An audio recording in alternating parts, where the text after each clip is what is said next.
There you go. We caught him not watching. There you go. There we go. Good evening and welcome to the Finance Committee meeting of Wednesday, December 28th, 2016.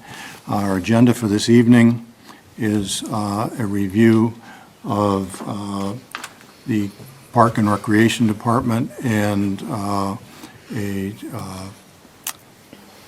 excuse me, I'm drawing a blank here, a presentation, excuse me, by DMP on the sustainability of the Park and Rec programs. And then we have public input, if we have any, brief member updates, minutes, and the ever-popular adjournment motion. With no further ado, I'll turn the meeting over to Alicia Day, Park and Rec Director, to start the presentation off. Yeah. So I'm Alicia Day, the Director for Littleton Park Rec and Community Education. And we consulted this past summer with DMP Consulting to do a cost analysis and fee analysis of our department for the fiscal year of 2016. So tonight we have Lisa Paradis and Jesse Mayotte that are here tonight to do a presentation on the results of the final analysis. Lisa, Jesse? Thank you. Do you prefer me to sit, or do you mind if I stand? I'm kind of a roamer. Okay. Well, thank you very much for having us here.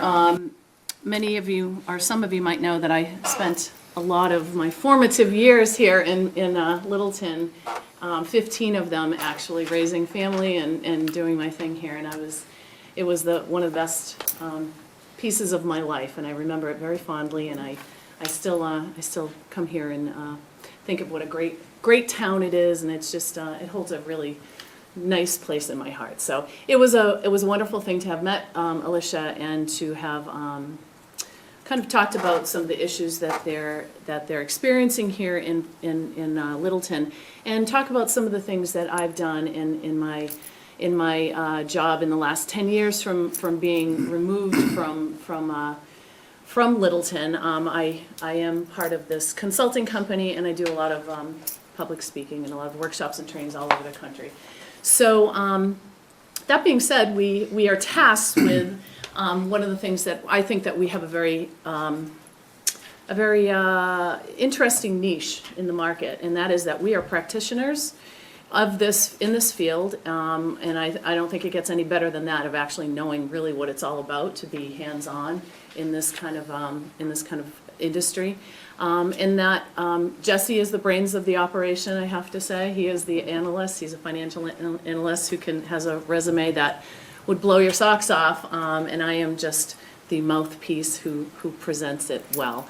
I do have a degree in business after I left here, so this was one of the pet projects that I got into. Was really between Jesse and myself was really we've become really passionate about bringing business acumen into the government sector. Unlike the private sector, in a way, it's almost like running these small parks and recreation agencies are running nonprofit businesses in the public sector. That's really what it's all about. And nonprofit is the operative word here. It's really not about becoming 100% cost recovery or sustainable in terms of fees being able to, sometimes that's the case, but fees being able to sustain the organization. But it's really about articulation of the use of tax dollars. And that's what's really important as we go through this. In order to know this and to understand kind of how we got here, though, I want to bring you back a little bit and tell you how the industry as a whole got here, so that I can just bring you up to speed. Bear with me, because it's a little bit of historical material, but it's something I think is really important to understanding sort of the foundation of the industry in itself right now, and sort of some of the misconceptions. So first of all, I just wanted to talk about public parks and recreations. We are all, from a different era in this room where, well, some of us maybe, I'm putting myself in a different era, let's just put it that way. In the 60s and 70s, and before that, of course, parks and recreation were free. Everything that a kid or a family could access at parks and recreation were free. What happened after the 70s, as we all know, we all experienced this. Proposition 2.5 became part of this, part of our existence. We were taxed with the cost of benefits. That means healthcare, as we know, was skyrocketed in the 80s and the 90s. And we also became a much higher waged industry. Alternate revenue sources had to be found at that point, and cuts needed to be made. And sometimes, hey, how are you? Sometimes those were in concert with each other. But really, what happened at that point was the pay-to-play piece that came into park and recreation. So pay-to-play was a great concept, and it is a great concept, but it's only a great concept if you have a business plan that tells you how to set that fee. And what ended up after that, at that point in time, was that there was this whole system of arbitrary pricing. The fees that were charged for park and recreation programs were really derived from the sky. They were compared to other communities. People sort of got in rooms, and hey, I'm guilty of that way back in my 25 years of doing this. That was how we did things 25 years ago. We all thought, okay, what would somebody want to pay for this? What's the true cost of this to a family? What's the price that a parent is willing to pay for swimming lessons, let's say? And if we divide it up by 8, here's what it's going to be for a lesson each day. And that was sort of the brainstorm thinking that we came up with. Did it really have anything to do with the true cost of doing business? No. But at that point, it didn't matter because we were all still sort of being subsidized, and we were sort of making up the gap by charging a little more, and by every time we went to the budget table, and I remember it well being in this room, at the budget table, there were a series of times where it was a 5 or a 10% cut, or you had a level funded budget. I don't actually remember ever having a year where you were actually able to grow, maybe, but it was more about, it was really more about understanding how you could bridge that gap with fees. But without a good business model, you really couldn't do that. Another thing I wanted to touch on too, and we're going to get back, of course, to the numbers, but another thing I wanted to touch on when you're understanding park and recreation systems is that there's this whole philosophy and this whole concept that grew over the years of park and rec agencies being everything to everyone all the time. And what they ended up doing is what I call a mile wide and an inch deep. And they became all over the place doing everything for everyone all the time. That's what their mission statements say, and that's sort of how they're tasked to perform their missions. And what ends up doing is homogenizing the system and allowing some of the lower performing services to drag down the other ones that are higher performing. And quite frankly, we're going to see this a little bit later on, there are a lot of services that Parks and Recreation should probably not be doing. They shouldn't be in the business of doing. And what we're going to see is how this methodology really works to perform exit strategies or to make some management decisions that might perform an exit strategy. But what do you do with those resources when you've had that exit strategy successfully? And you need to know how to do that. So cost recovery as part of your business model is able to do all this for you. And this is what we were tasked to do, was to perform a cost recovery piece of a business model here. And it's only a piece of it because there's a lot more to a business model than just cost recovery. But it really is about giving articulation. Where are you spending your tax dollars and where are your fees going, and how are those two things connecting?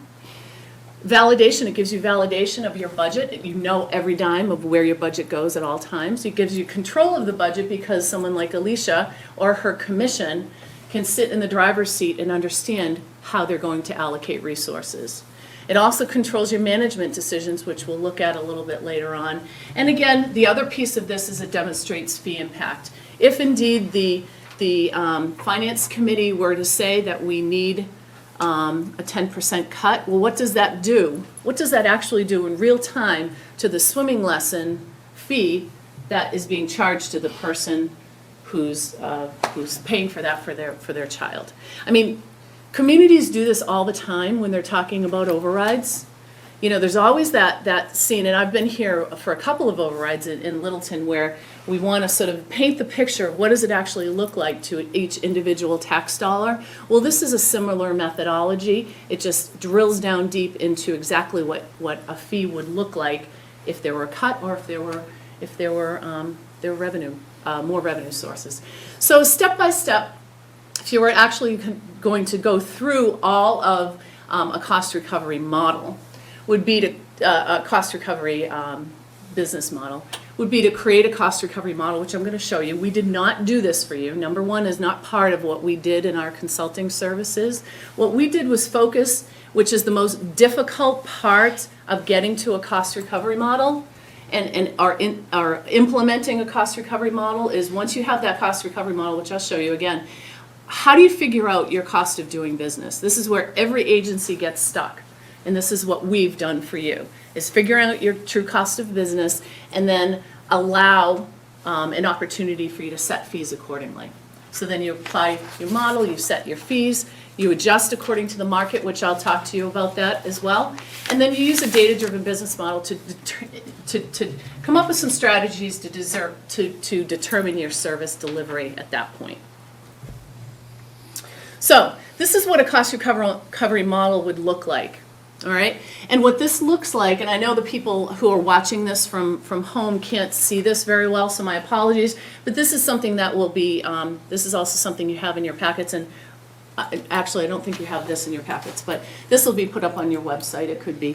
But this is sort of a generic cost recovery model, and what it does is go from a zero tax or 100% tax subsidy to a let's say 120% or above tax subsidy. And what you do is over a course of, say, focus groups, community efforts, you actually are able to determine what your range of cost recovery should be in a service category. So as you see, you're going to have, oh, this isn't going to show up over there. You're going to have something like inclusion services, which is everything that's federally mandated that you have to actually do by law. Inclusion is going to be 100% or 0% cost recovered. So 100% subsidized by taxes. Okay? Let's just say that this was the model. And then it runs up all the way up to resale, which could be point of sale. You're selling caps and goggles, you're selling concessions at a stand, and you're selling those at a profit. Okay? So that's just that example. The rub on all of this is how we develop a business model, a cost recovery business model, that actually balances the social purpose and the business sense. How do you bring those two things together? And that's what this is all about. Because as I said, we're running a nonprofit business in the public sector. And this is what they do all the time. So when deciding how you're going to go about your cost recovery and your fee, or how you're actually going to decide what services you are offering, there are a few things that you can consider. Does it align with your purpose? So Alicia's office has, or her department has a mission statement. First of all, maybe that mission statement needs to be re-looked at, because it may be a mission statement that says we are everything to everybody all the time. Right? Yes. And if that's what it is, then this is a perfect opportunity to really review that and understand that maybe that needs to be dialed in and decide really what your mission is. Does it align with your purpose? What is the financial viability? What is it? What's the cost recovery on that? We're going to show you some examples of what we did. What is your target market position on this? Where do you want to be in this market? Do we have a market for this? And then what, most importantly, I would say in this filter, is what is your competitive position? Are you, and we're going to see an example of this later on, are you offering tennis lessons, for instance, that they're doing a really much better job and at a cheaper price and is more selective and better instructors, let's say, at a place that's 2 miles away? So should we be in that market of actually offering that? And if we aren't in that market, then what do we do with those resources? Okay, So you make some management decisions. You decide whether you're going to continue to subsidize and get to a desired cost recovery level. You can decide to subsidize at full cost recovery. You can collaborate, and this is an important thing though too. A lot of people don't talk about collaboration. Collaboration means with other social service agencies potentially.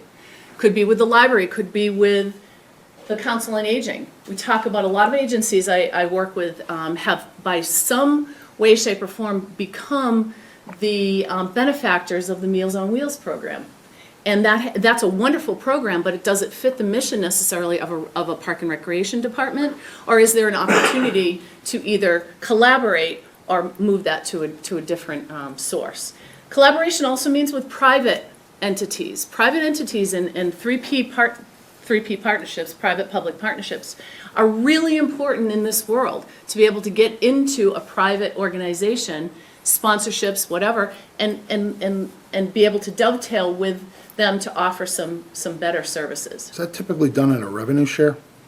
Sometimes it can be a revenue share, it can be a, yeah. Yeah, you have yeah. the private entity doing the work, but you're getting something Yep. for referring them there? Yep. A lot of times collaboration can simply mean outsourcing some of your summer camp programs. It can be outsourcing, and I'm not suggesting like a Camp Tadawon, but a sport-specific program or something like that. Or you're profit sharing in a way that you're able to get something for not having to put out a lot of your own workforce to do that for. Sort of a, Rent Ski out one lessons. night at the Ski Patriots. lessons at Neshoba or something. yeah, which we do anyway. You do that, Yeah, right? right. And then finally, there's exit strategy, which I've alluded to before. And exit strategy is one of those things that is like the four-letter word of social services. You know, when your foundation and you've grown up through this industry, understanding that your job is to be everything to everybody all the time, it's really difficult to perform an exit strategy for a social service when you could, for instance, have only 5 people, and let's say you had a pool here. I'm using an analogy here, but let's say you had an aquatic center where you had 5 people who were in aqua size, and the same 5 people came there every day, and they really loved their Monday, Wednesday, Friday aqua size, but it was really not financially viable. It did not fit the mission. You're losing money on it. It was not the right time. There were a whole bunch of other hosts of things. Exit strategy out of that is difficult because those people, there's a contingency of people who tend to be extremely vocal about losing services that they've gotten before. So there's a political pull and push to this as well, which I get. I've been through that a million times, and it's difficult, but the way to get through this is to be able to articulate why it's important. Okay, so what I just said before in this last slide is just shown in a more graphic form here. So what happens when, for instance, you have profit from one of those services that we've outlined in there that is at 122% cost recovery? Your 22% cost revenue is going to go where? It could go to another subsidized service. Doesn't have to be tax dollars that goes there. It could be another subsidized service. Exit strategy, we just talked about, that could also go to reallocation to a subsidized service. Exit strategy could also go to support something that needs to, in your game plan, be fully cost recovered. That is what part of your game plan is. Let's say it's at 70% and your goal in 3 years is to get it to 100% cost recovered. If you have exit strategies with some of your lower performing services, that money can be reallocated. And then of course, exit strategies can go to a profit center. This is what we call in the park and rec world, the retained earnings. We don't call it profit, but I like that word profit, so I put it up there and I like it and I'm keeping it. Because that's what it is. It's retained earnings. So we know at one point, certainly there was a lot of retained earnings here within the department, and that's something I think we'll talk about in a little bit. So I can talk a little bit about how I see that working out again. But what I can tell you is that when you have retained earnings, and you have hundreds of thousands of dollars in retained earnings, like there were here at one time, it's really important that you have some kind of policy that outlines how you're going to use that retained earnings. And the retained earnings, it's an industry standard, you should never be using retained earnings for operational resources. You should just never be doing that. It should go to your R&M and it should go to your capital. And ideally, an organization, an agency like this should have retained earnings that can support its capital projects down the line. Okay, so what we have done to get to all this place for you, so that was a broad kind of Berlitz. I could go on for 8 hours doing that, but you would just have more questions and you know, I know that it's a very 40,000 foot view of that, so I understand that it's one of those things that you'll have a lot of questions about. But what Jesse and I have done, I just want to go through kind of how we did this. What we did first was gather all of the activity data. Everything that they could give us, they gave us every single piece of data. How many people registered for a service? What the cost of that service was, non-resident, resident, and anything else I'm forgetting? And what the total revenue was. We separated those out into the activities into 29 categories, which then comprised to 8 divisions. We gathered all the budget information from all of the ancillary budget. I want to say it's munis, but it's your soft rate, yeah. So it's all of your financial information. We gathered all the revenues and all of the expenses associated that. We ranked all of those activities in order of cost recovery, and then also in revenue. And then we provided an overview, summary, and some recommendations, which we will go over. The divisions are as follows: community education, youth sports, adult sports leagues, special events and trips, beach and park rentals, tennis, and track, task, and camp were lumped together, and then sports camps were separate. What's track and task? Track is the Teen Recreation Adventure Cruise, so that is our teen summer field trip program. Okay. And Task is the Teen After School Club, so that is the after-school program at the middle school. Thank you. And there was a method behind that, though. This wasn't how the agency had lumped their things together previously. They were just kind of siloed in their own little things. But in order to really kind of make this efficient, we asked them to help us to lump them together in divisions. So just taking those divisions, this is what the current cost recovery level is, and I've taken the liberty to put in my recommendations for what I think the cost recovery should be and can be. Whether that means there's a 1-year plan or a 2-year or a 3-year plan is up to the director and her staff, of course. But you take, for instance, you have community education right now is at 66.5. And I must say, too, when you're looking at your sheets, I know you're going to go back and read this cover to cover, this tome I've given you. You're going to pore over it, and you're going to just be so excited by it. But in that, you will see in the spreadsheets in the back that community education is 66.5, because there are a couple of services in there that bring that down. One is the annual fee, which I think is at like 22% or something. So there are some outliers there that we have to assume that we have to find a place because it's revenue and it came in and we have to account for it. So there's that. Without that there, it would have been higher. Youth sports programming is already at almost 90% or 88%. Adult sports leagues are higher. There should be no adjustment there. Special events and trips are very low, but this is also one of those places that, if you remember from that cost recovery model, in any community, special events, especially, trips aside, but special events and community events should be one of those things that philosophically a town stands behind and is able to support through tax dollars or reallocation of resources. Beach and park rental is at 65.6. Tennis was one of those things that I talked about, and There's a little disclaimer down there because that is one of the recommendations that I have made, that I believe that should be an exit for you to get out, for the Park and Rec agency to get out of the business of providing tennis lessons. There are people out there doing it better and faster and cheaper and all that kind of stuff. The track, task, and camp is well above what it should be, and that's mostly because the overhead is very low and it's got a high critical mass of people. Got a question for you, Lisa. On the special events and trips, did you look at what part of that makes up the 27%? Because it seems like that's really low as far as cost recovery. Is that more on the events or is that more based on the trips? No, I believe it's broken down in there I to don't some have degree, that. and Jesse can give you that Still breakdown. sitting upstairs. Yeah, oh, do you have yours? No. Do you need it? Okay. Yeah, I don't have one. Yeah, do you have an extra one? Sure.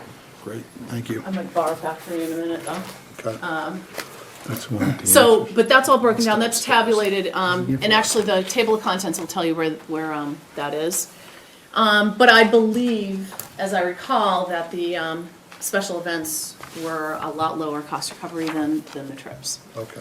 But we can bring that up. Beach and park rental, tennis again, and then the last thing was sports camps. Sports camps, these are comprised of contracted, outside contractors who come in, and there's absolutely no reason why you shouldn't be getting 100% cost recovery from a contractor who comes from outside. You should be making money on that. Okay, so there's a lot of words up here, and our apologies for that. Jesse's gonna boil this down a little bit, but this is just our general findings and recommendations just on the analysis work, and then we'll give you some recommendations on the financial strategy for this. Yeah, before you go to that, back to your other chart. Sure. Why would you not recommend that it be 100% cost recovery on any of those items, like the first one, for instance? Well, frankly, this was a gut decision for me. I looked at all of the services that were offered. There are a lot of services So- within community education, and I think you'd have to look at it, especially within community education. I think there are things that you can remove and get rid of, and there are things that you can really reallocate resources to pump those up. It could be at 100% cost recovery, should those management decisions include removal of those other pieces, or something that has to do with the annual fee. That would, because as I said before, the annual fee was at 22.2%, I think. I picked that, and this is not something that I chose that based on what I think is realistic in the next year to 2 years, based on a game plan from them. That doesn't mean that everything couldn't get to 100% cost recovery, given a good game plan, but that isn't gonna happen overnight, certainly not overnight. You're sort of bleeding money right now, so So it's. the assumption is that since you probably can't get beyond or greater than 75%, that either one of these that went over 100, that money's Yeah. pumped back into that, or Exactly. the town accepts. And that's really a good point, because hopefully, this is all decision-making process from boards and commissions, but hopefully, the town's goal is to not make every single one of these 100% cost recovered, because it hasn't worked before, and it's not gonna Yeah. work forward. All we're trying to do is trying to articulate where the tax dollars are being spent and how wisely they're being spent, and that it's for the most community benefit when you're allocating those tax dollars to the places that you've put them. Gotcha. Okay. So, some of the findings just from the analysis piece that Jesse did you want to take this part? Yeah, Okay. I can come up and kind of give you a break here. I'll sit. I'm less entertaining here. Good evening, members of the commission, staff, members of the public, and folks at home. Just really quickly to jump into your question, special events and trips, if I do recall, is all going to be lumped into that 27.1% cost recovery percentage, Percentage. just because we did run into some difficulty in exporting actual detailed expense and revenue information to assign to the activities in that category. And you'll notice, and I can point this out a little later, you'll notice that most of the groupings, the 8 groupings that we did separate programs and activities into, will have a lump sum of unassigned revenue. And so that's essentially revenue that we identified as coming into that grouping based on town financial statements, but we didn't have the reservation software or rec software capacity to go ahead and really accurately assign every dollar to a particular activity. So that will be one of our recommendations, as well as to work to make sure internal mechanisms can actually accurately assign that revenue. It is accounted for in the overall cost recovery. It's just we couldn't, come to a conclusion of where to put that revenue. We didn't have enough information. And it's a small amount, right? It- I mean, it is. We're just having a little sidebar, Yeah. but looking at percentages kind of throw up red flags. It does, it does. 27%. Absolutely. It's 27% of less than $20,000. Exactly. So you do have to kind of take the relative nature of some of the percentages as well. But yes, again, thank you. And just to get back to this, we did, again, come across, this is more or less recommendations and findings based on our gathering activities and compilation activities. We really want to, go ahead and just reiterate the value of doing this. I mean, this is a big undertaking. We worked with Alicia and her staff for, better than 6 months back and forth of, engaging, gathering, compiling, adjusting, and so on and so forth. And that's the 70 some odd pages that you see in front of you now. So it's a wonderful first pass. And, that's just what this is too. It's a first pass. We hope that it's really looked at a high level in most senses. I don't think you want to take something like this and jump right down to one activity on some obscure page. Of course, the information and data is there, but this really should be used, this first attempt, to generate discussion at the high level. Taking community education and kind of seeing what we can do there, youth sports, things of that nature. And then you can look in and see in the nitty gritty of really what's driving maybe some of the things that are jumping out at you. So that comes back to, creating a comprehensive strategic plan. Again, we touched upon the internal capacity to get to a place where you can really understand who's, using your services and who might be using your services in the future. Again, that revenue and expenditure type assigning of revenue expenditure. And I really think that there's no way to do that without a close relationship with the finance department as well, because ultimately, we like to work off, fiscal year closed audited statements.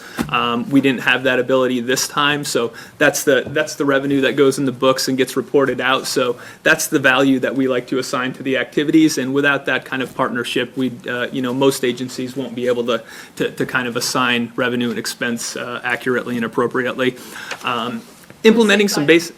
I just wanted to jump in and just say that registration software and the revenue that comes in on registration software should always match the financial data that is at the finance department level. And that doesn't happen here, and it's not that it's not there, it's there, but it's unassigned, and I just wanted to clarify that. However, I do want to have a disclaimer that Alicia just has purchased, and that was one of the reasons why she went to a different software. So her registration software is going to be much more able to do that and to be able to match. It was glaring that was an issue. So she's already tackled that piece of it. Sorry, Jesse. No, thank you. Yeah, absolutely right. Once decisions are made based on anything. I just had a question. Yep. Alicia, who's managing that software for you? So that is us, that's our office. We've switched, we were on the one program. We came and we did a capital fund request last year. We got the approval to move forward and get a separate, completely different system. So we went live September 1st of this year. So we are no longer on that old system, we're 100% on this new system. Okay. Is this like a web-based thing, then it's all off? So Everything you're is not in the managing cloud. servers and that stuff, it's just all in the cloud? In the past, it was, Nancy helped with the servers, but the reality is this is a cloud-based system that we have moved to. So everything management-wise it's our responsibility to do it in-house. And to your point, how does it link with the town's accounting system so you get the audited reports that you're looking for? Right, so that was part of, us setting up this new system with this new company, that we were able to, and we were able to do this in the previous system, but I think the culture was kind of like, just make it work and figure out how to get every dollar accounted for, but it wasn't done in a very like clean, neat way. So this way, we're able to go through, when we set up all of our programmings, and make sure that they're going to very specific account line items, in our So general the ledger. bottom line is they're linked. They're linked to the GL codes. Yes, that's how That's they're all I linked, need to sorry. know. Yes, Hard coded, yeah. Thank you. And somebody's paying attention to it going forward, because it's just the attention to detail stuff. I mean, that's how the account, we're talking about, finance people, it's like, well, yeah. Okay. Yeah, it's very helpful to, have things align and talk to each other. Yeah. It makes everybody's life a little easier in that respect. And just some other things Lisa already alluded to, performance measurement and tracking can be helpful once decisions are made. The information contained within here can be useful for setting targets and then tracking. Service levels can be analyzed, and of course, I mentioned this is a first pass. This is something that should be embarked on once some decisions are made and some new direction may or may not be taking. You certainly would want to look at it again and kind of see where you're going. And so, what did 6 or 7 months get us? And I apologize for the busyness of this slide, and especially for folks at home. I'm sure it's just a big blur on the screen. But what we wanted to do here really is show you that those 29 categories that we identified, which were then grouped into 8 buckets, if you will. And I should just note that we did work with recreation staff to come up with these categories and these buckets, but often too it was the way things were budgeted and laid out in town budgeting. So that's a natural starting point to go ahead and say, yes, let's categorize it like that because revenue and expense is already set up like that. So for instance, some things that jump out, it's like, well, why did we include tennis as its own item? Because it's a relatively small program with relatively low dollars. Well, it has its own line item in the budget. So that's why we left it like that. Typically, we let the budget drive, the first pass, and then we can adjust going from there. So if in fact this was embarked on a second time, these groupings may or may not change. But overall, we looked at 195 programs. We identified about $813,000 in revenue, direct programming revenue, and ultimately, once all general fund transfers were layered in, about $1,057,000 in expense. You can go ahead and see that translates into about a $250,000 subsidy for fiscal year 16, which is about a 75 to 77% cost recovery rate. What you're looking at here would be the top performing programs as far as cost recovery is concerned. We alluded to kind of the teen after school camp type activities as being the top. And once you have a chance to look at this in a little bit more depth, you can go down and see how things rank out from there. We also like to just include a revenue ranking as well. And while you're looking at much of the same information, the main thing I like to point out in doing a revenue ranking is if you look at the top usually 5 to 7 programs in any agency, that's going to be the vast majority of your revenue. In Littleton's case here, the top 5 programs are 60% of annual revenue. So that would be something that you might want to look at to maintain that, grow that, to be sure that there's no hiccups in those areas, because that would have a drastic impact in an extreme fashion should you lose drastically on some of those. And are we turning people away? Some of those programs, I don't even know. Are they that full where we have to turn people away? Not at this point in time. We are usually able to be flexible enough to add in staff if we were to get close to those numbers. Camp is the big one. Yeah, well, yeah, I see that, yeah. Yeah. And so while it's usually kind of known in the knowledge and in the department, it's helpful just so once it's compiled and kind of ranked, it drives it home sometimes to go ahead and say, wow, really 5, 6, 7 things that we do is really supporting all that we do more or less. Facts are good. Facts are good.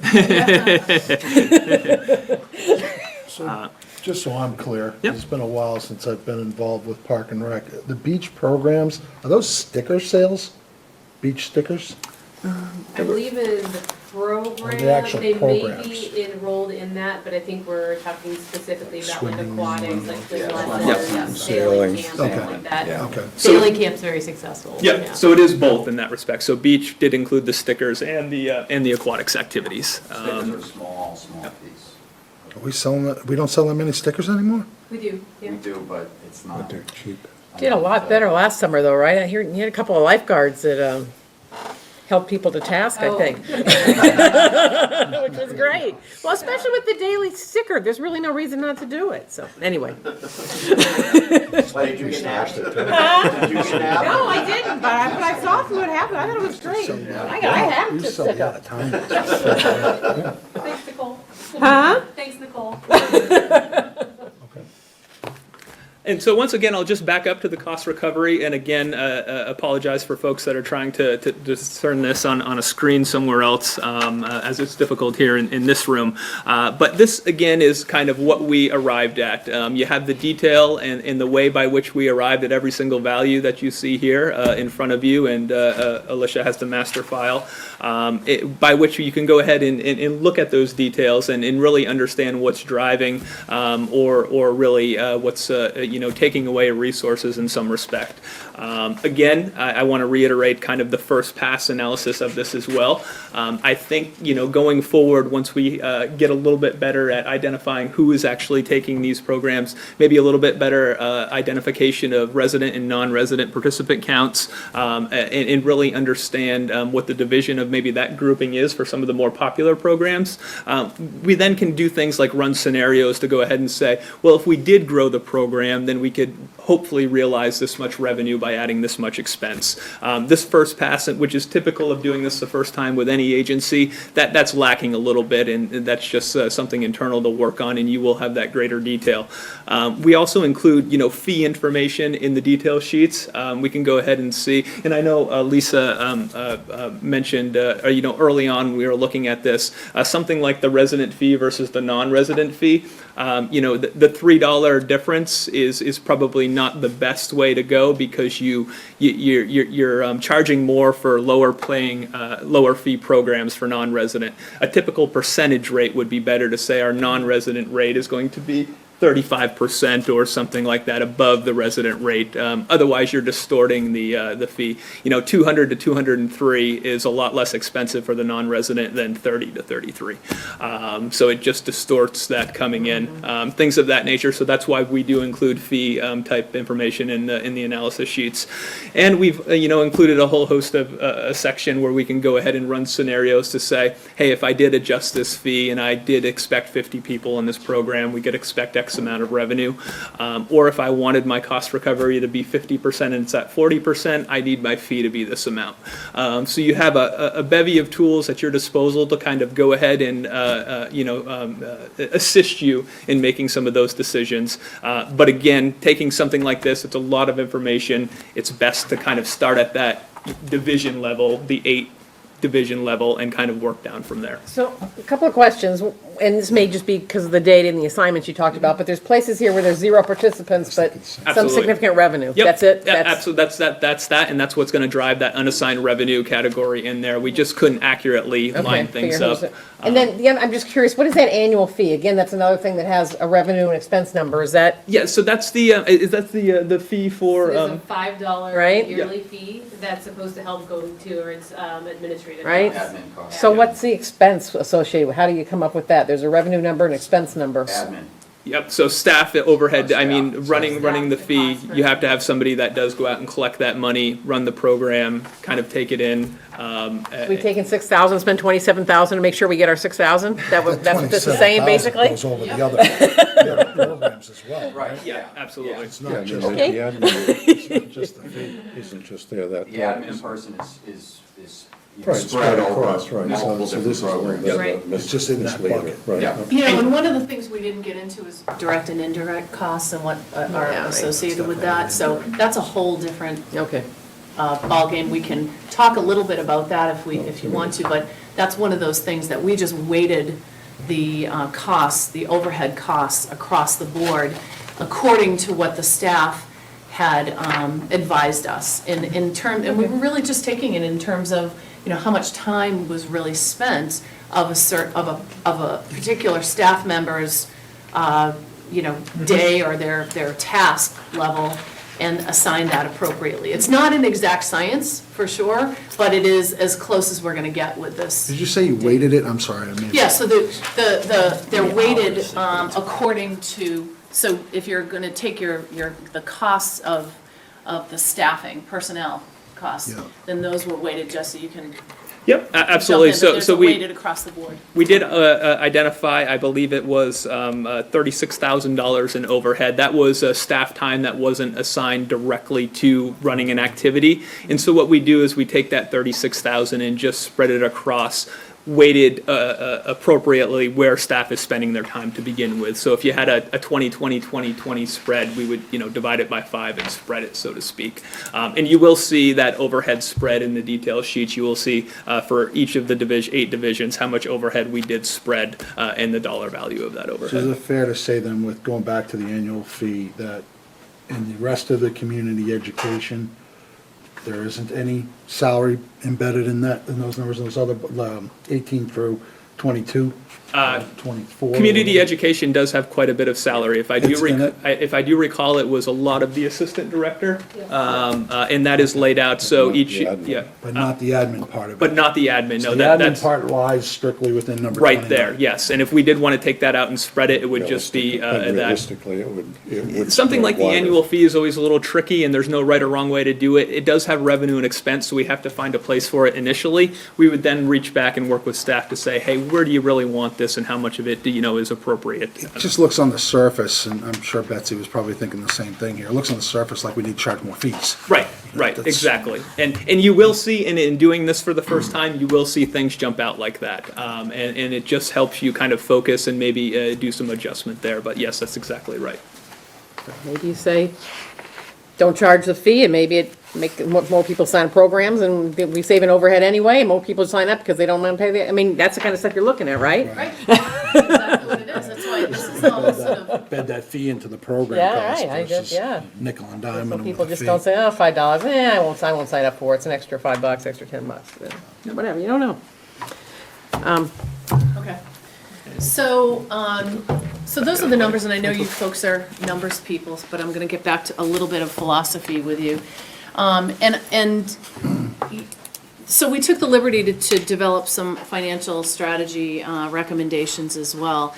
I actually detailed a lot more of my recommendations by division in there, and those were pretty surface, some of the things that we've already talked about, the non-resident fee, for instance. Industry standard is 35% over the resident rate. It makes a lot of sense. It's one of those things that you should be charging. And it should be a percentage and not a dollar amount. So there are a whole bunch of little things in there, but I've categorized them under each one of the divisions. So that you can kind of, And what do we traditionally charge? $3 across the board.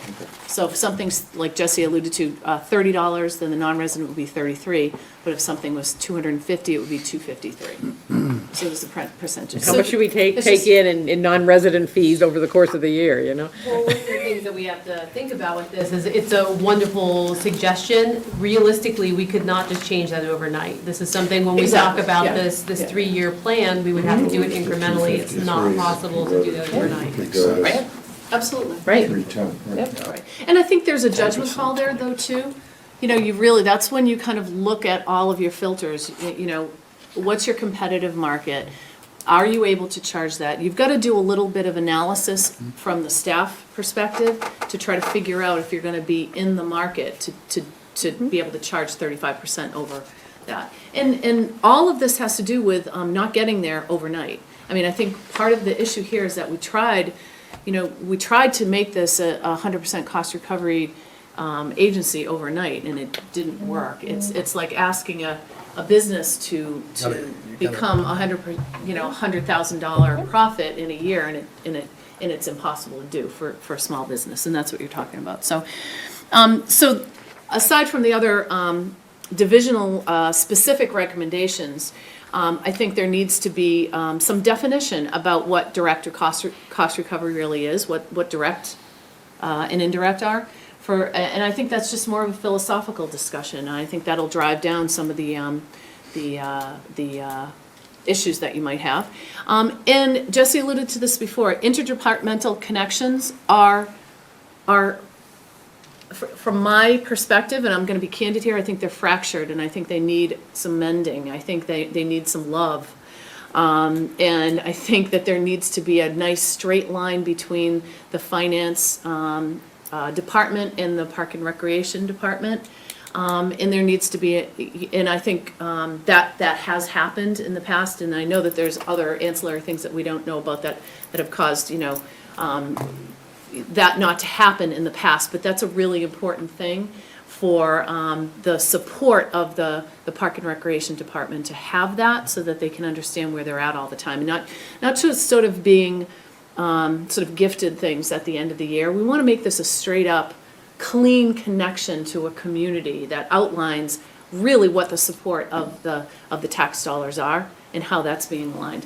The other part is really, my recommendation is to subsidize the administration here. That means to subsidize the salaries of the director and the assistant director, and just do that formally instead of doing that, what you're doing right now, which is informally at the end of the year in a sort of a line item that gets spread over. So formally to subsidize that, so you can. Wait, yeah, well, I don't know what you say, because there is a line item specifically to cover some of that, right? Some of that, yeah. The director. Okay. For the director, Yeah, right. Right. Okay. But Not the assistant. not for the assistant Okay. director. But And the that- line okay, in the so but sand that's- really that's there different is, than what she said. Right. so, but the line in the sand, and that's something you guys can talk about after though too, and how that works out during the budget season, but the line in the sand for me there is that you really want to separate out truly what's administration, and it's going to stay no matter what. And in my mind, those are your indirect costs. They can be direct depending on how you're looking at that. But then the other associated costs with program and fee-driven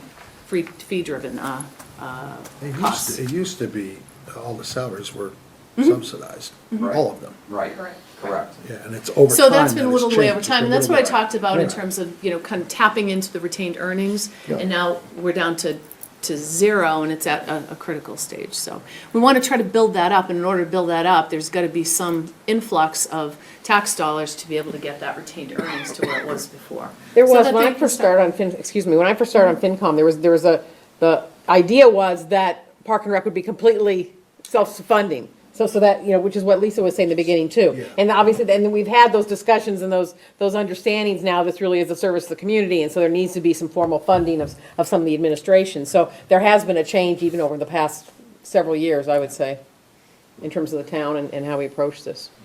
But I think it's still, there's still obviously a lot of discussions, and I think, obviously you all and your team is key in this. And the whole library thing and that comes into this as well, right? The train. Definitely. Yeah.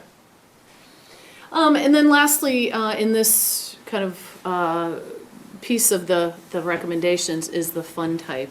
I think it should be a hard look at what fund type you're at. You're at an F&a now.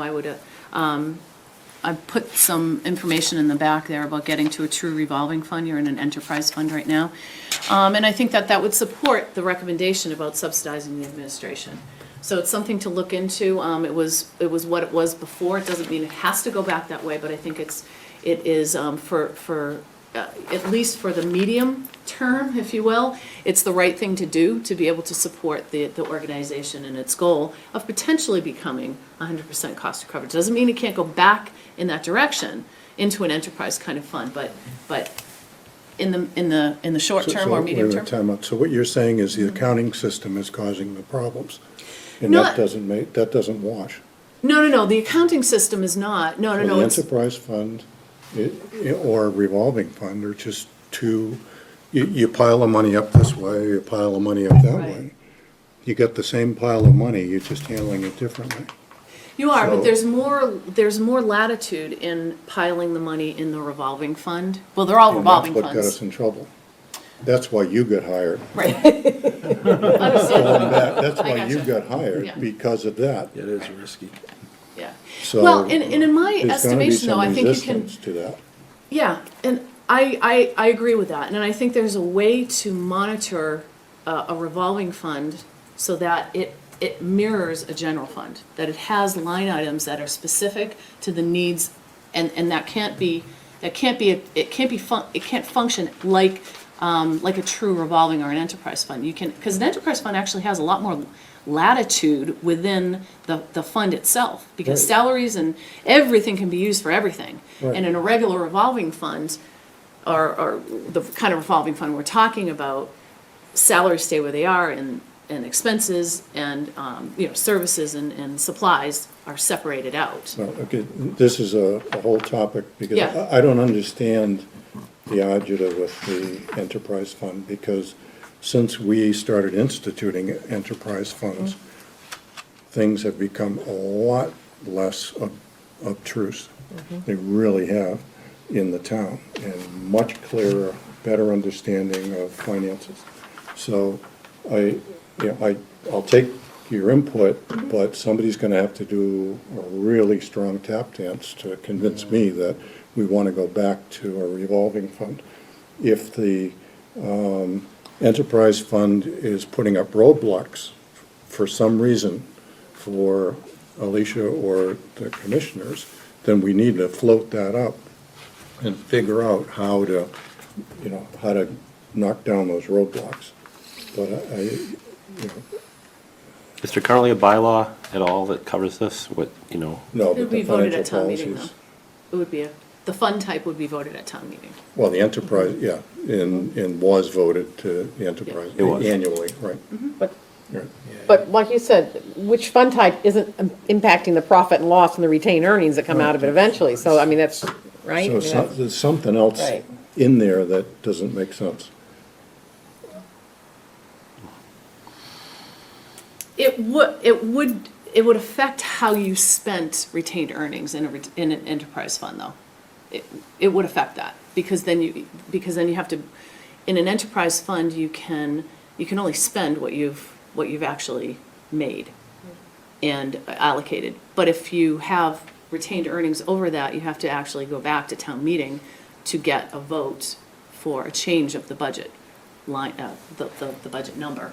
So, there would be that piece of it, so it's not, I just wanted to be clear about that, a revolving But fund. if all is- you're gonna use retained earnings for are capital Capital. or non-operational kinds of things, those are the kinds of things that I would think you would want to bring up at least to your board level, if not to town meeting. If you- Well, if you- you'd have to bring them up at town meeting. It would have to be something that was voted on, if it's an enterprise, yeah. I'm just throwing out recommendations for you. I'm just telling you, there are many ways to skin the cat, Consider it as they say. Oh, No. tell us what you really think, Fran. Tell us what you really feel. Just throw the hand grenade. Great. And so, again, I wanted to reiterate one of the things that Jesse talked about too, was that this is just a snapshot. And it's a snapshot of FY16. It doesn't involve FY17 at this point. It is a living document that moves and changes. We've given Alicia the ability through some worksheets to be able to do that. We don't do that with any other organization typically, because we consider that intellectual property, obviously. It's a lot of work. But this is something that I twisted Jesse's arm on, and so we're gonna be able to give Alicia the ability to, as he said, tap into a specific cost recovery. Let's say we're at 60%, we want to get to 80%. What does that look like for a fee, and how does that play out? And then again, one of the things I wanted to also reiterate too was that it's really important to understand that when you have such a cream of the crop, where you have 4 or 5 of your programs, and that is not atypical, let me tell you that. That is not something that doesn't happen. It happens in my organization, and it's 4 or 5 programs that generate 60 to 80% of your revenue. But those are always the services that cater to the most vulnerable pieces of the population. And those are your camps your summer camps, your after-school programs, they're all the out-of-school time programs.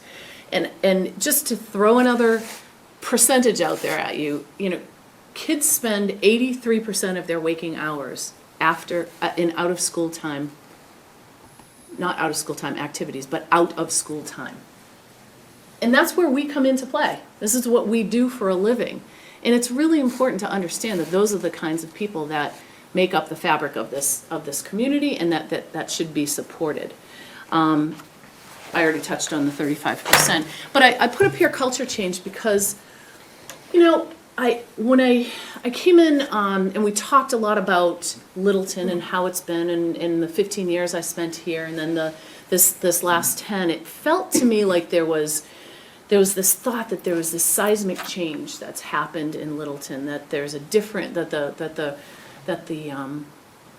fabric of the town was different, that there weren't as many kids necessarily, or there weren't. So I went back and I looked at the census data from 2009, 2010 to the projections in 2016. And the reality is that there's really not many changes here in Littleton at all. I mean, one of the things that stuck out is that there's a higher level of professional, technical people who live here and work here in town. You have a lot of that happening. But there's an actually higher percentage of school-age kids here. I'm sure you know that there's some school enrollment growth happening, right? Or maybe it's staying flat, but it was about 1 to 2%. So there's a little bit of growth there. But all in all, aside from a small percentage in the population of 65 and over, and that was very, very small at about 2%, the population has stayed the same. It's grown in numbers, but the demographics have really stayed the same. So that tells me that there's just been a little bit of a culture change that's happened in the social services piece, and it's specifically with park recreation and community education.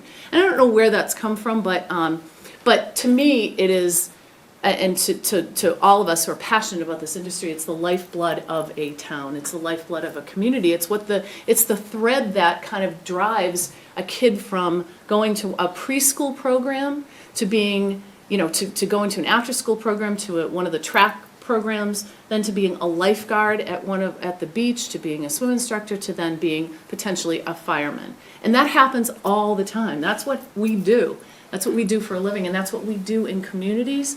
And it's really important that, and I know I'm doing my soapbox thing, but that's why I do this for a living. That's why I've been here for this long. This is why I'm very passionate about this. It's important that communities understand and embrace the fact that this is a cultural commodity that you should take care of and that you should support. And that's why I really think that hopefully there'll be some more support for financial support, obviously, and then you can work toward a goal that makes sense. It's a business plan that has measurable results, that has timelines on it, that you can get to certain stages after a year, and then after 2 years, and after 3 years. And I've offered, obviously, to help Alicia get that underway and implement that. So with that being said, we'll certainly take questions from you if you have any. So Is one question on the demographic.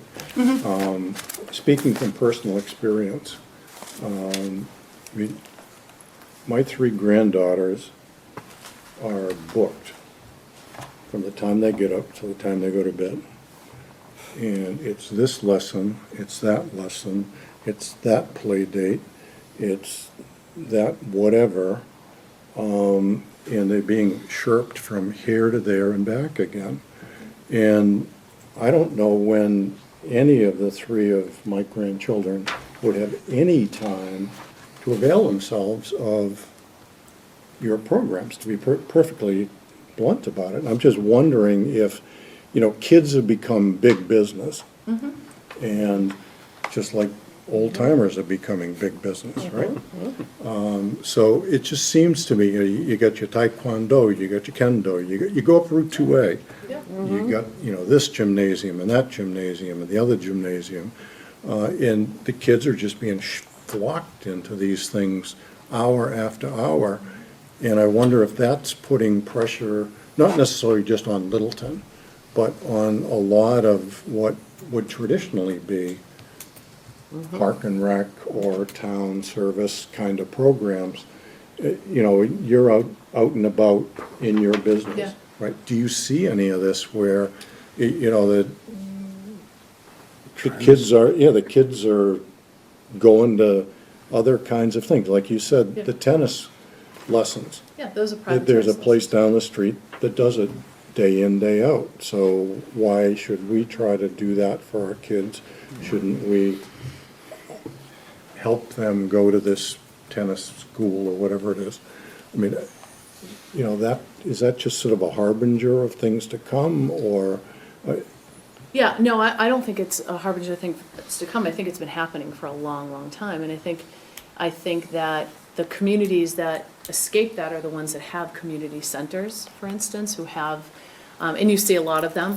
We don't have that model in Massachusetts and in New England, so it's a little bit more difficult, especially for smaller agencies, to be able to sort of be how a do they bigger survive part in of that that business environment? world. Right. Yeah, so we don't have, so what we're kind of tasked to do is to make the schools our community centers, and that can be difficult. I mean, it depends on how, every community is different in their relationship with the school. I mean, school committees and selectmen and finance committees and all that stuff have their issues, but so do park and rec agencies, DPWs, I call it the trifecta, DPWs, and school departments, because there's usage issues all the time. And I know that Alicia has alluded to that in the past.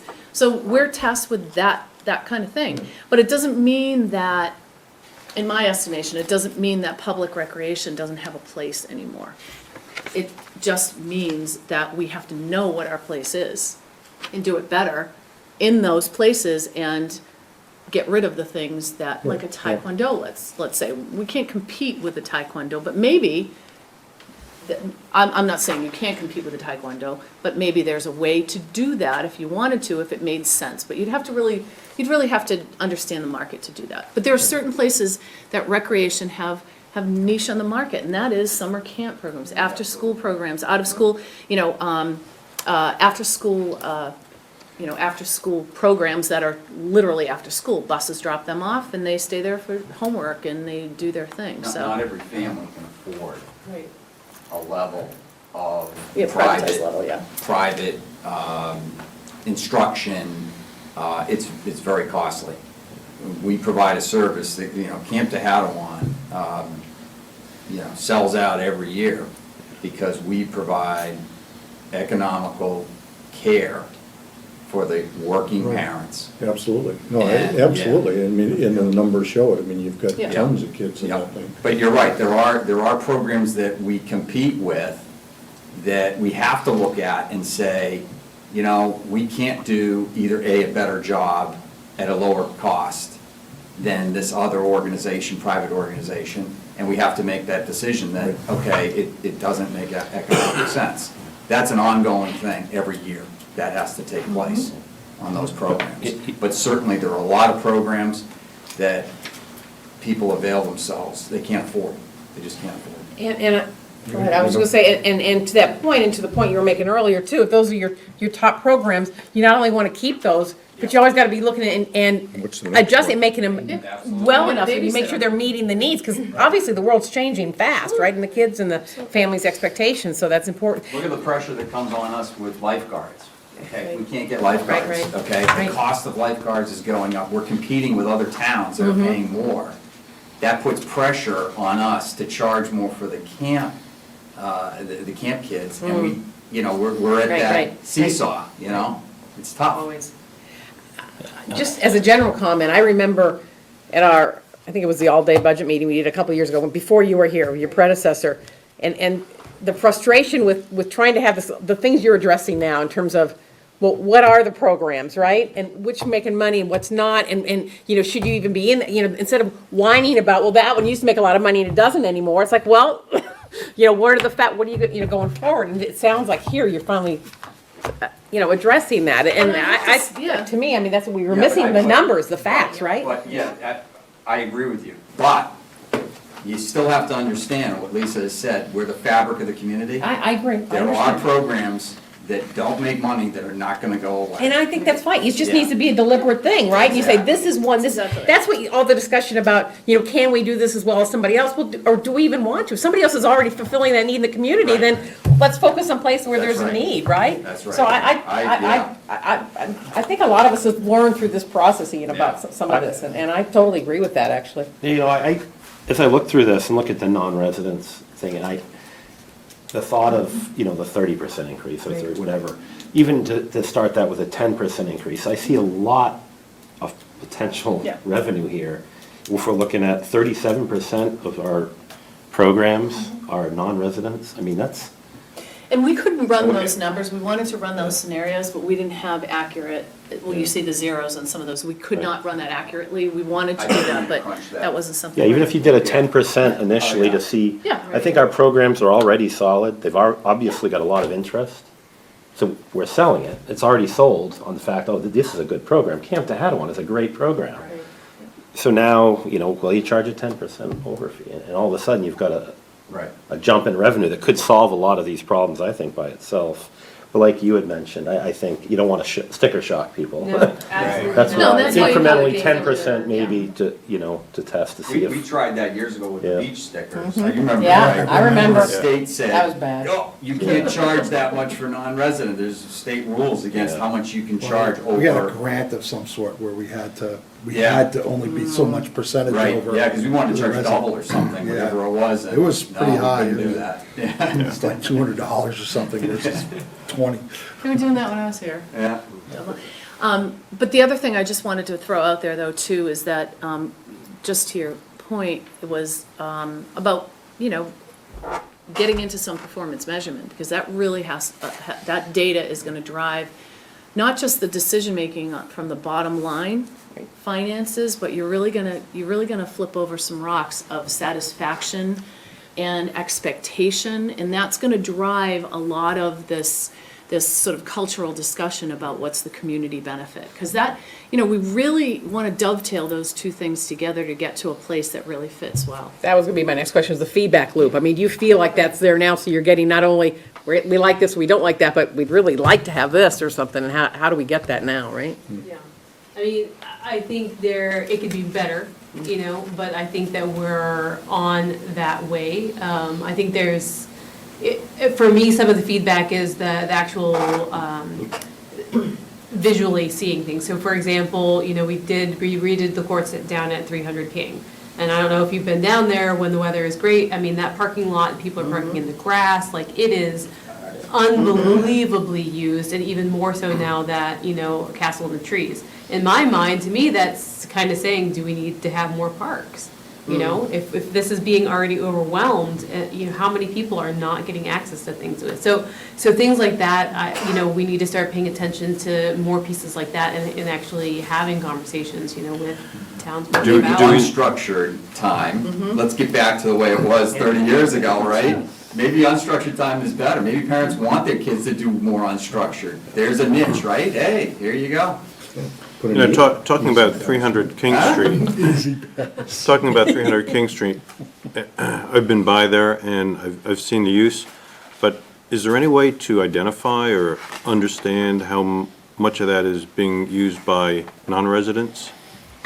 That gets harder, right? I would think so, yeah. How do you, we could have like a login book. if people Community wanted service to, hours. Easy say, pass over here. sign in, so that's where if we start doing programs, if we had like basketball tournaments, we would get an idea of that. Yeah.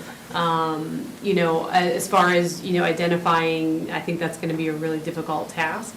But I Do can you have to do some reserve those research courts, to or they see. just, you show up? Do they have to reserve, can you reserve those courts? You can reserve the courts, yep, absolutely.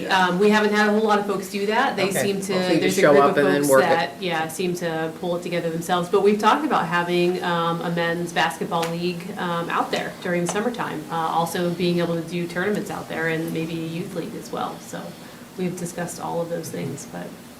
Yeah. I'd like to hear from the commissioners, what you guys feel are your next steps. I mean, you've obviously, the data's come, and I assume you've gone through it in more detail than we have tonight. But what do you guys feel the next steps are for this? I think the next steps are to look at each program and look at if we can increase some fees, okay? And what that impact is going to be. They've been generous enough to give us the models, so we can play off those scenarios, okay? And then, as a board, we can make decisions on where we're going to change things over a period of time, you know, a phased-in approach to get to those goals of cost recovery on those specific programs. So I think it's, you know, we want to look at it, the whole picture, what we're receiving from the town. We want to do our part to make sure that that working staff, we fund that staff. We're going through some, you know, we've gone through changes, personnel changes over the last year. There's more personnel changes coming that we have to address.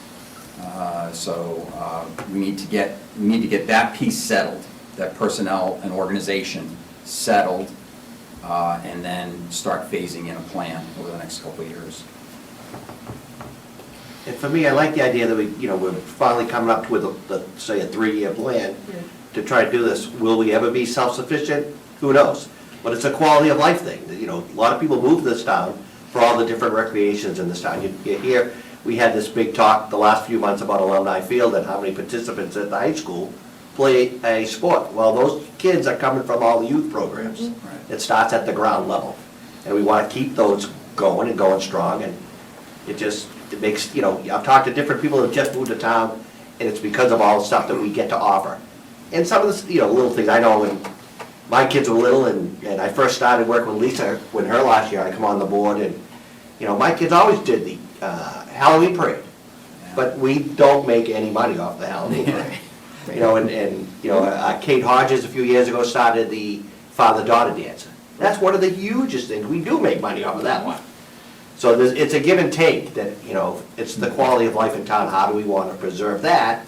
Or how does the Fincom and Selectmen want that to be perceived? Well, the Park and Rec Commissioners are elected, right? I think you have a responsibility to, you know, the voters that put you in there to come back to the town with your recommendation as to what you think the most viable 2-3-year plan is for your department. You know, if we're comfortable with it, we can be pretty vocal about supporting things. As can the selectmen. So I think that it really, you know, the first round really does, I think, rests on your shoulders. And I think you're taking the right first steps here. But in terms of this next budget cycle, you know, we have the January 7th, which is basically the formula that, you know, you guys will be presenting. And then I would think by mid-February would really have to have your pencil sharpened as to what you really think, you know, you need to be successful. And I'd suggest that we have you come back either on our February 7th or 21st meeting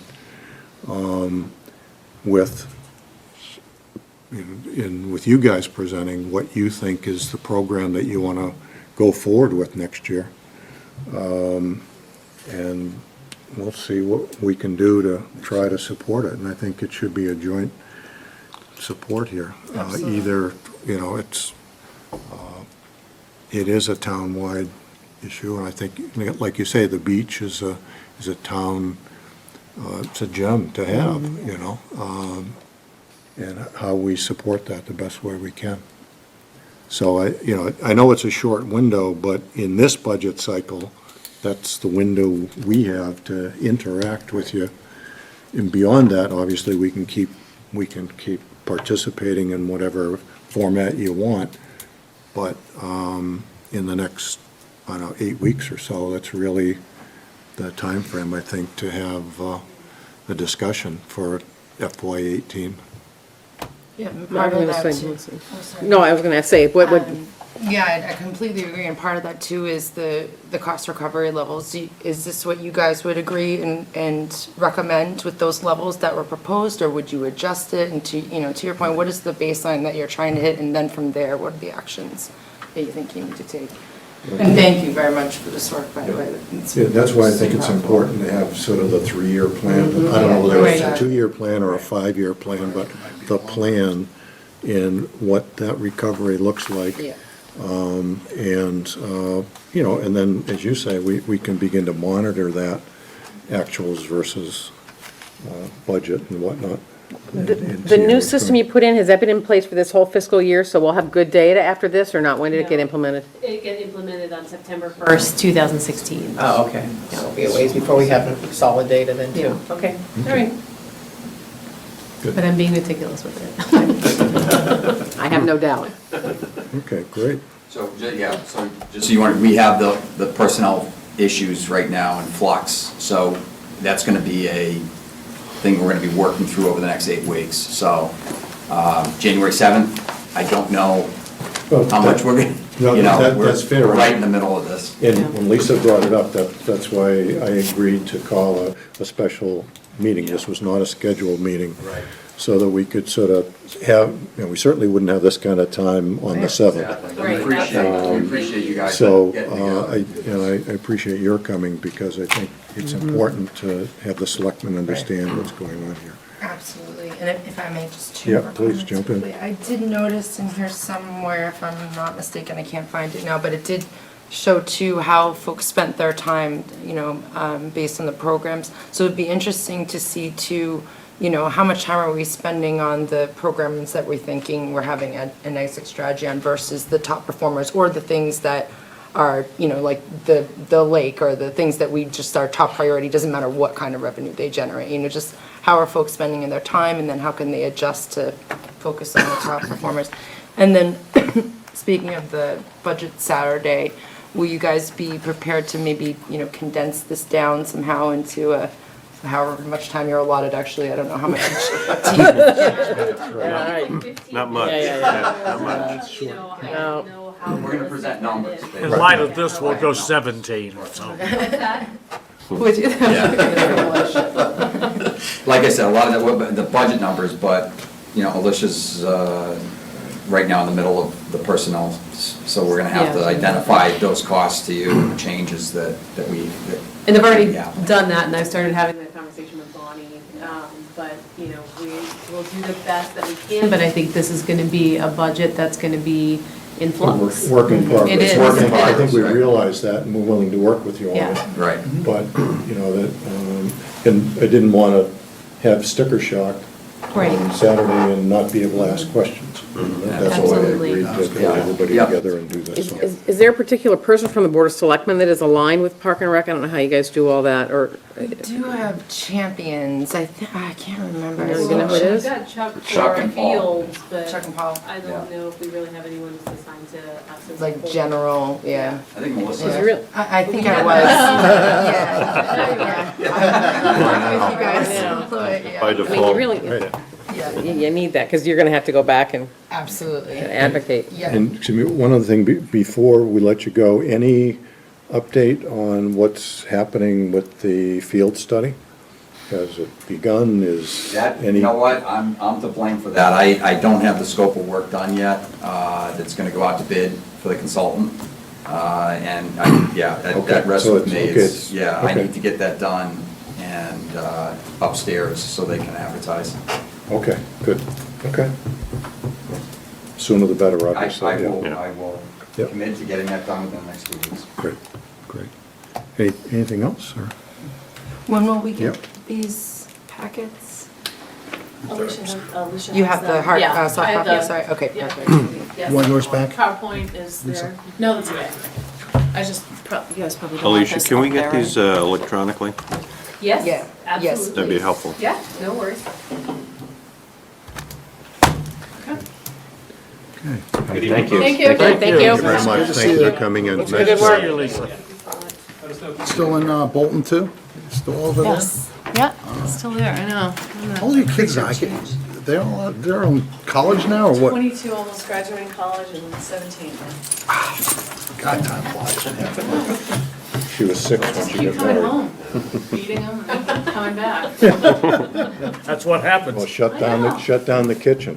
I gotta get off the payroll at some point. All right, I'll leave you guys Thank you to all. it. I will doing member updates, give a quick recap of this, and I'm sure the selectmen will Just, watch it as well. One quick thing,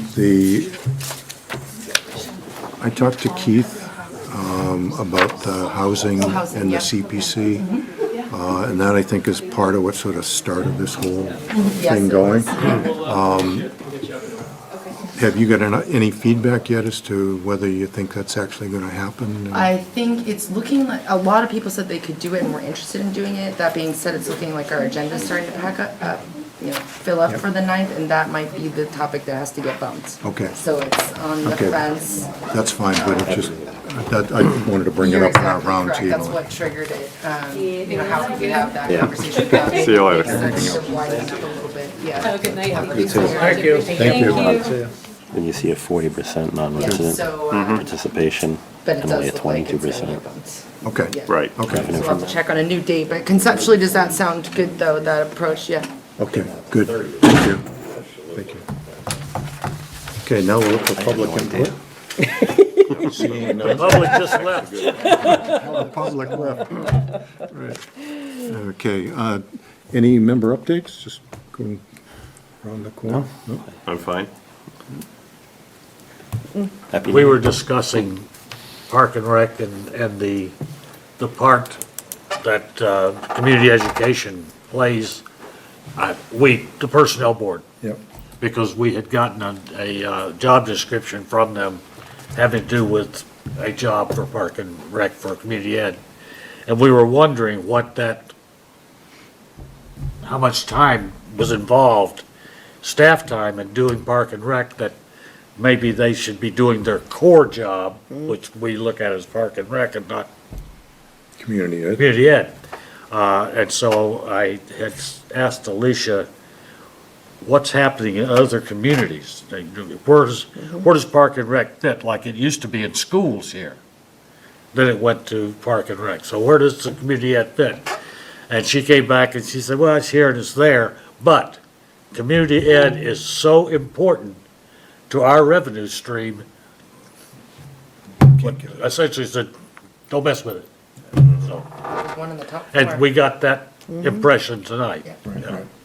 Okay, I do think, looking at the non-resident, I think there's some room there, and I think they'll find that in the yeah, instruction that she with gave. 30-some odd percent of the participants. In only providing 22% of the revenue. Right. That's an imbalance. It'll never go all the way up to 37%. Right. But if you could pull it to 30, or half of what it is off, it doesn't affect the $30 class. It's still going to be $3, right? Yeah. But it could affect, the track program, for instance, if we're getting Right. some money.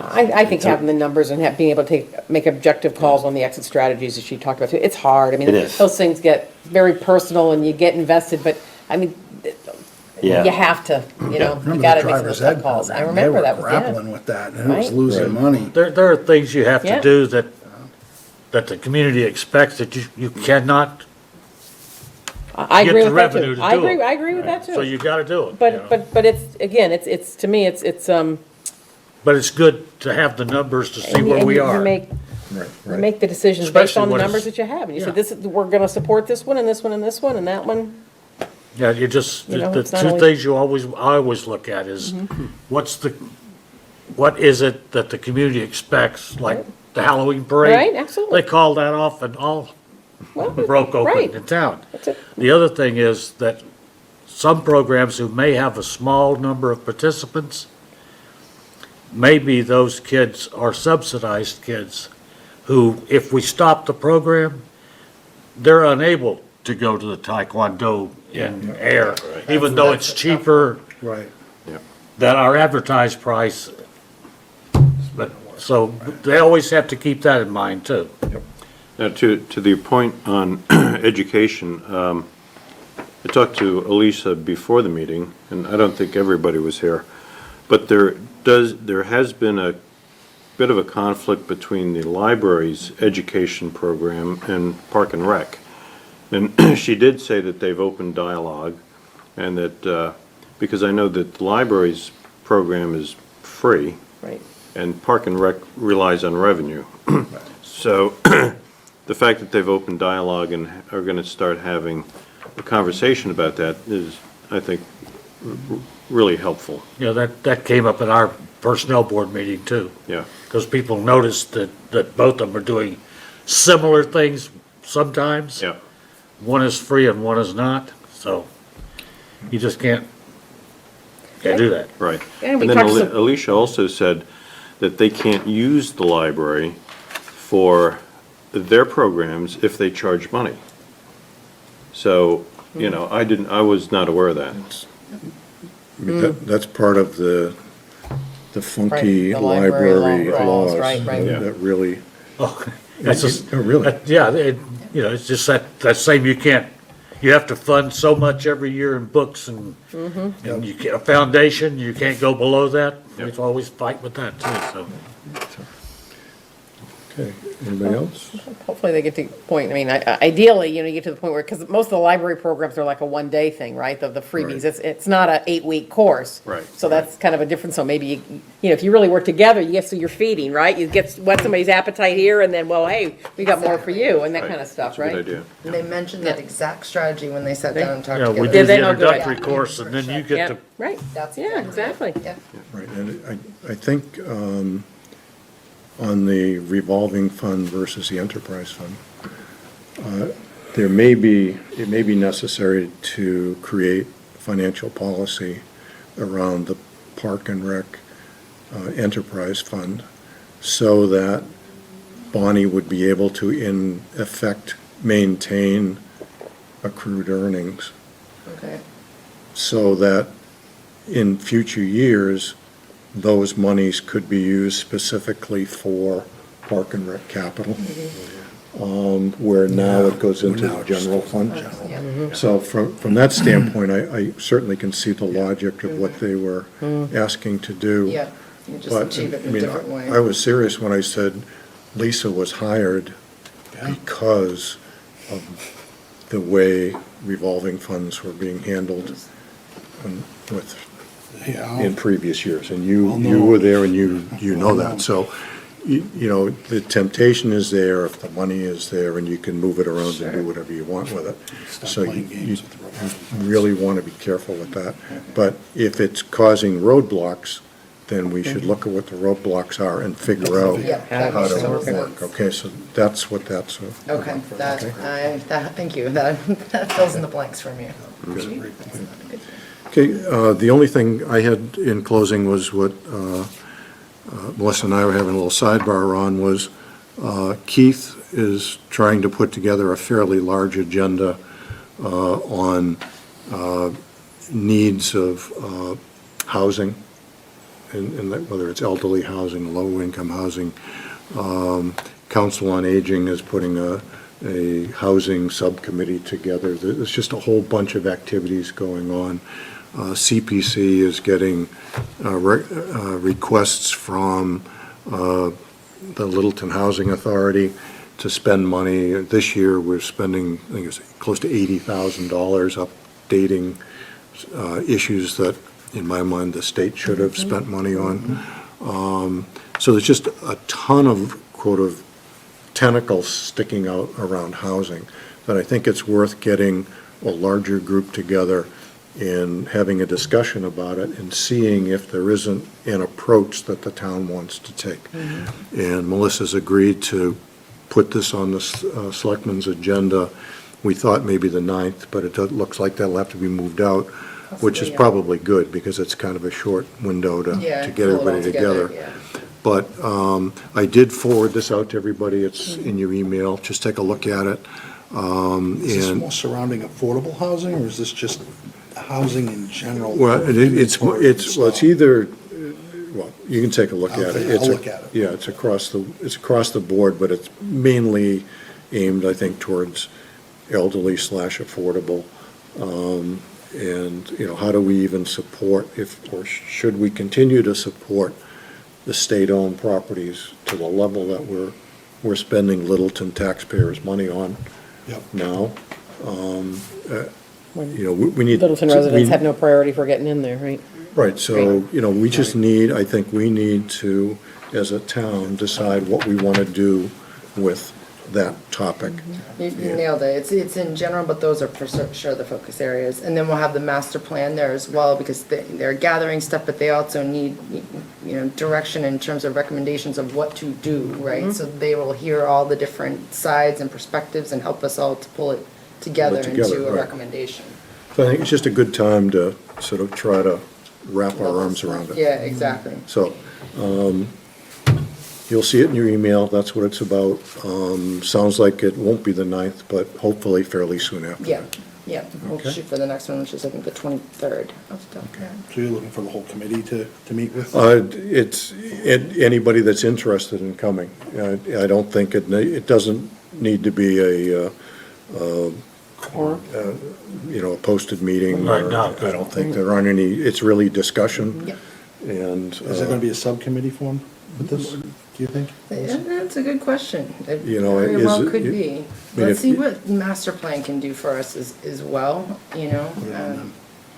But I wouldn't be surprised if that is the next step. Yes. More committees. Yeah, exactly. Yeah. well, you know, you've got Unless Elder you and Human feel Services. the strongly budget. that's gonna be one of your goals, you don't be something we wanna do. forming any subcommittees yet. That's so true. Well, I think you got the right groups in here involved in it, because. Right, so I just wanted everybody to know what's happening. Yeah, And and it should, obviously- and it should happen, those are. Obviously, anybody is welcome to come and put your 2 cents in, listen. But I don't think it necessarily needs to be joint meetings. But if there is a subcommittee on some of it, then I think we should participate somehow. And so that's really all I had to say about it. That's good. Good stuff. Okay. So on to the, no minutes, obviously, we don't have our minute lady, but the most popular item of the day. I'll make that motion. Let's adjourn. Second.